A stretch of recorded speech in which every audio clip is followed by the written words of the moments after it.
టైంలో ఏమనిపించిందంటే బయట ఉన్న మాటలు కానీ అసలు సినిమా వస్తుందా లేదా బయటికి అని ఉండేది. కానీ మాకు ఎప్పటికప్పుడు నీరసం పడిపోయినప్పుడల్లా నాకు నీరసం వచ్చేసేది. సినిమా అవుద్దా అవ్వదా అనుకున్నప్పుడల్లా దీనికి ప్రాణవాయువునిచ్చిన వ్యక్తి కీరవాణి గారు. ప్రతిసారి నేను వర్క్ చేసి నేను ఎందుకంటే సినిమా చివరి దాకా నేను నమ్మను. ఎప్పుడు నేను ఒక సినిమాని నేనేం నమ్ముతాను, చిన్నప్పటి నుంచి వెరీ ఫార్మేటివ్ ఇయర్స్లో నుంచి కూడా ఒక మంచి సినిమా గురించి నువ్వు మాట్లాడక్కర్లా, రిలీజ్ అయితే బాగలేకపోతే ఎలాగ మాట్లాడక్కర్లా. అందుకే నేను ఎప్పుడు సినిమా క్వాలిటీ మీద దృష్టి పెడతాను తప్ప ఇంక మిగతా వాటి మీద మాట్లాడను. అందుకే నాకు ఎప్పుడు ఈ మాట్లాడటం అనే దాని మీద ఎప్పుడు దృష్టి పెట్టలేం. కానీ ఫస్ట్ టైం ఈ సినిమాకి చాలా అవసరం అనిపించింది. అందుకని ఒక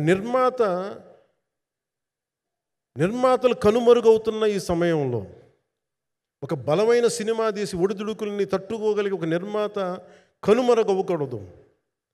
ఆయన పక్కన ఏది ఉండాలని అండగా ఉండాలని చెప్పేసి నేను అన్నీ వదిలి, ఇంత బిజీ షెడ్యూల్స్ అన్నీ వదిలేసి, ఒకవైపు నన్ను నా ప్రత్యర్థులు తిడుతున్నా కానీ, సినిమాలకి వెళ్ళిపోయిన తిడుతున్నా కానీ, ఇదేంటంటే నాకు అన్నం పెట్టింది ఇది నాకు నా సినిమా పరిశ్రమ.